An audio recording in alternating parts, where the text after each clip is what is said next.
Halo Sobat Alfilm, bagaimana kabarnya? Semoga selalu sehat dan tidak kurang sesuatu apapun, serta diberi kelancaran dalam setiap aktivitas Anda.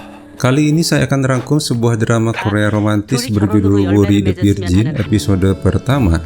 Sesuai judulnya, Wuri the Virgin menceritakan seorang wanita bernama Wuri yang berkomitmen untuk menjaga keperawanannya hingga ia menikah. Wuri the Virgin ini adalah drama yang di-remake kembali dari serial drama Amerika tahun 2014 berjudul Jane the Virgin. Ya udah, daripada tambah penasaran, langsung saja kita masuk ke alur ceritanya. Kisah dimulai saat Wuri remaja berusia 15 tahun sedang berada di sebuah gereja di mana dia mengucap janji di depan pastor untuk menjaga keperawanannya sampai saatnya menikah. Walau sempat ragu, namun akhirnya dia mengucapkan janji tersebut. 혼전 순결? 그걸 맹세하라고? 네. Hari ini Wuri adalah seorang gadis yang cantik dan tetap memegang teguh janjinya tersebut. Dia sekarang bekerja sebagai asisten penulis serial drama. Dalam sebuah pernikahan di temannya, Wuri malah mendapatkan buket bunga yang dilempar pengantinnya yang katanya si itu pertanda kalau dia bakal segera menikah. Hal itu kemudian menjadi perbincangan seru bersama temannya saat makan, karena mereka tahu bahwa Wuri tidak memiliki pacar. Sebenarnya saat masih SMA banyak pria berebut menjadi pacarnya, secara dia memang cantik. Namun setelah mendengar soal janji itu, mereka mulai menghindarinya. Walaupun pernah satu kali saat acara dengan seniornya, Wuri mendapatkan ciuman pertamanya dari seniornya itu. Mendengar itu, temannya hendak meminta buket bunganya, tapi Wuri langsung merebutnya lagi dan mengatakan kalau sebenarnya dia sudah memiliki seorang pacar, dan kebetulan saat itu juga pacarnya menelponnya. Pacar Wuri bernama Lee Kang Jae yang bekerja sebagai detektif di polisi. Mereka sudah berpacaran selama 2 tahun. Namun selama berhubungan tidak sekalipun mereka terlihat berkencan. Kang Jae biasanya kalau tidak sibuk menjemput Wuri saat pulang, lalu bersama-sama pergi ke gereja untuk berdoa. Melihat kebersamaan mereka, pastor gereja pun sebenarnya menyarankan agar mereka segera menikah.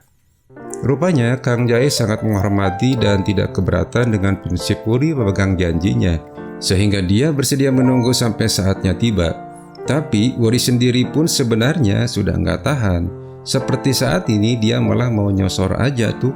Untungnya Kang Jae masih bisa menahan diri. Selepas itu Kang Jae mengantar Wuri pulang ke rumahnya.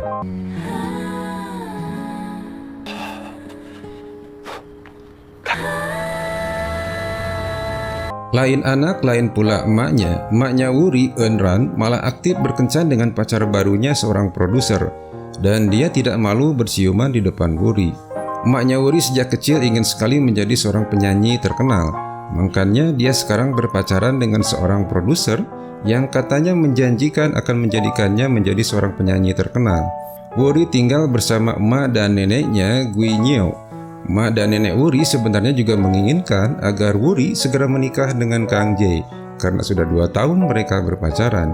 Namun Wuri nampaknya masih ragu untuk segera menikah dengan Kang Jae. Kebetulan emak dan nenek Wuri suka sekali menonton drama karena ngefans banget sama pemeran utamanya yang ganteng. Sehingga emaknya Wuri suka kepoin head speed di medsos tentang aktor pujaannya itu. Saat melihat foto masa kecil aktor pujaannya itu, ternyata dia mirip dengan temannya saat masih SMA dulu.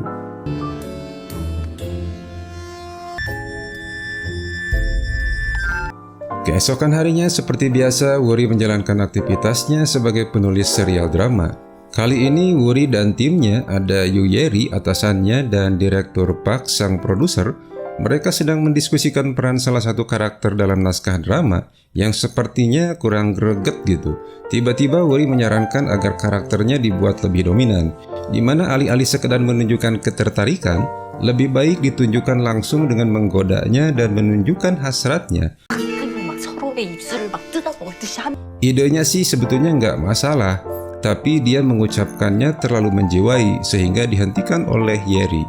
Walaupun akhirnya idenya malah disetujui oleh Direktur Park. Sementara itu, seperti biasa, Kang Jae sedang bertugas menangkap penjahat. Saat berada di dalam mobil, mereka malah ngomongin soal buket bunga yang didapat Wuri di pernikahan temannya. Kang Jae jadi heran kenapa Wuri nggak terus terang soal buket bunga itu. Kata temannya sih mungkin Wuri nggak nyaman kalau harus mengungkapkannya langsung kepadanya. Kemudian mereka menyuruh Kang Jae untuk segera melamarnya. 마음을 먹으면 바로 해야지. 그걸 뭘 2년을 왜 채워? Kembali ke Wuri yang masih di kantornya mendapat omelan dari atasannya karena terlalu menjiwai peran saat mengoceh di depan direktur Pak. Padahal Wuri sebenarnya belum pernah melakukannya. Atasannya hanya mencemaskan keadaan Wuri dan memintanya untuk segera menikah. Namun sekali lagi Wuri bukannya nggak mau menikah, tapi dia ragu menikah dengan Kang Jae. Kayaknya Wuri masih teringat dengan ciuman pertamanya saat masih SMA dulu. 저 키스만 그 남자랑 안 했어도 완벽했는데. Rafael baru saja pulang dari Amerika setelah sekian lama menjalani pengobatan kemoterapi kanker perutnya dan dinyatakan telah sembuh total.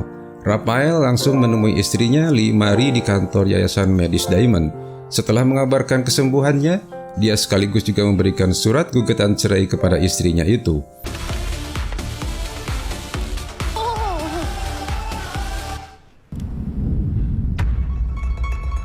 Wuri dan atasannya juga datang ke kantor Yayasan Medis Diamond untuk menghadiri rapat.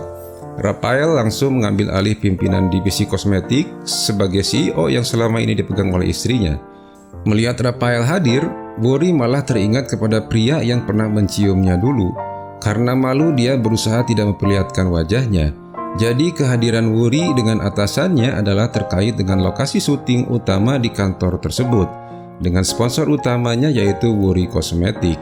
Saat Rafael menyebut kata Wuri malah refleks menjawabnya. Ternyata sih maksudnya adalah Wuri Kosmetik sebagai sponsor utamanya. Saat Rafael berbicara, Wuri malah gelagapan dan itu juga malah mengganggu konsentrasi Rafael. 아는데요. 바꿀 겁니다.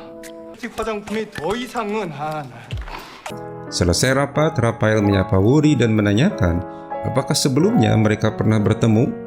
Untunglah Rafael saat itu ternyata harus ngobrol dengan orang lain.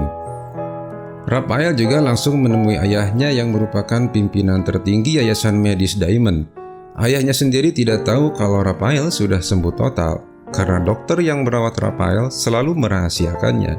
Ayahnya berharap Rafael mau mengembangkan dan mengambil alih bisnis rumah sakitnya yang sekarang dipegang oleh ayahnya. Tetapi Rafael lebih tertarik mengembangkan bisnis kosmetiknya. Ayahnya juga menanyakan tentang alasannya menceraikan istrinya. Rafael menjelaskan tentang spermanya yang dibekukan saat menjalani kemoterapi hanya tersisa satu saja. Karena hanya memiliki satu kesempatan memiliki satu orang anak dari seorang wanita, maka Rafael berharap mendapatkan wanita yang tepat. Dan wanita itu bukanlah Marie istrinya sekarang. Marie ternyata diam-diam menguping pembicaraan Rafael dengan ayahnya itu. Marie langsung pulang menemui ibunya. Ibunya juga sudah tahu Rafael akan menceraikan anaknya. Namun dia belum tahu alasannya. Marie menduga Rafael sebenarnya tidak pernah menyukainya, di mana pernikahan mereka memang terjadi karena paksaan. Ibunya menyarankan Marie pergi ke rumah sakit besok untuk melakukan inseminasi dengan spermanya Rafael. Walau untuk itu, ibunya harus membayarnya dengan harga yang mahal. 뭔가 인공수정 받아. 라파엘 정지 돈 많이 들었다. Malam itu, selepas bertemu dengan teman-temannya di diskotik, Rafael menonton drama di televisi. Bahkan dia mengajak pembantunya ikut menonton bersamanya. Karena dulu dia sering menonton drama bersama ibunya, makanya dia senang menontonnya sampai sekarang. 어릴 때 엄마랑 같이 보던 버릇이 있어서 그런지 네, 그래서 봐요. Wuri baru saja pulang dan mendapati neneknya sedang menangis karena pacar emaknya yang produser itu telah mengambil pinjaman pribadi atas nama ibunya Wuri dan sekarang dia menghilang begitu saja, sehingga mereka harus melunasinya segera. Jika tidak, bunganya akan lebih besar daripada pokoknya. Tadinya sih mau marah kepada emaknya, tapi setelah mendengar semuanya dilakukan semata-mata karena keinginannya menjadi penyanyi, Wuri malah menjadi sedih karena teringat dengan penyesalan emaknya saat melahirkannya. Sehingga Wuri menganggap dialah sebenarnya penyebab ibunya tidak bisa menjadi seorang penyanyi. Dan itu pula lah sebabnya dia kemudian mengucapkan janjinya di gereja pada waktu itu.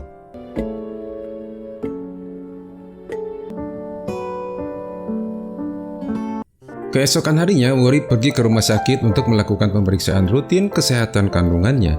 Namun terjadi kesalahan fatal yang dilakukan oleh dokter, di mana Wuri malah menerima inseminasi sperma Rafael karena dokter mengira dia adalah Limari. Setelah itu, Limari juga datang ke rumah sakit saat itu.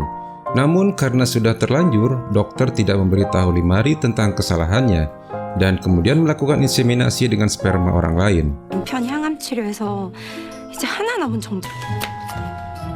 문제 없습니다. Sementara itu, Kang Jae nampak sedang sibuk menyiapkan lamarannya kepada Wuri bersama anak-anak gereja.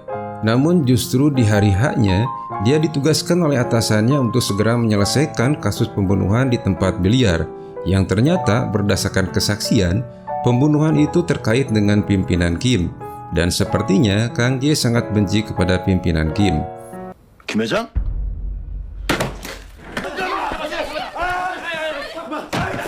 Rafael mendapatkan kabar dari Mari tentang penggunaan inseminasi spermanya kepada Mari.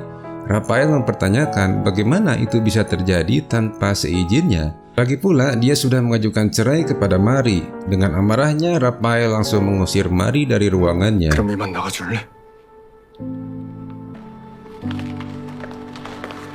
Hari itu, Rafael menyelenggarakan acara konferensi pers produk Diamond Cosmetic yang akan dihadiri oleh pemeran utamanya yaitu Cho Sung Il. Awalnya, acara berjalan dengan normal, tapi tiba-tiba terjadi keributan yang dimulai dengan tatapan Sung Il kepada emaknya Wuri dan kedatangan Kang Jae yang mengejar Noh Man-chul ditambah panggilan Sung Il kepada emaknya Wuri. Wuri sangat kaget mengetahui Sung Il mengenal emaknya. Lebih kaget lagi saat melihat Rafael ada di depannya sebelum akhirnya dia jatuh pingsan.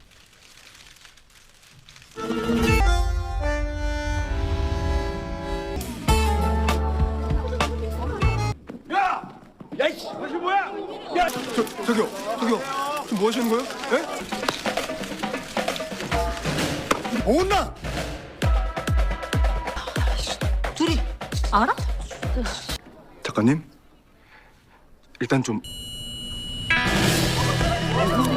Setelah sadar, Wuri mendapat kabar dari dokter bahwa dia saat ini sedang hamil.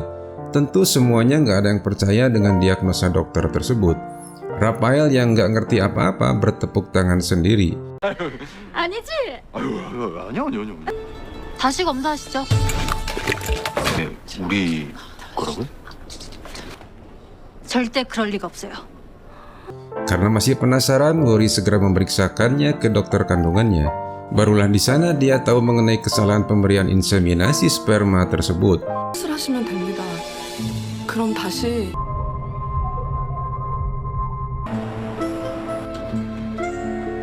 우리야! 오빠. Wuri tidak bisa memberitahu Kang Jae keadaan yang sebenarnya tentang kehamilannya itu. Saat itu juga Kang Jae melamarnya dengan acara yang cukup hikmat.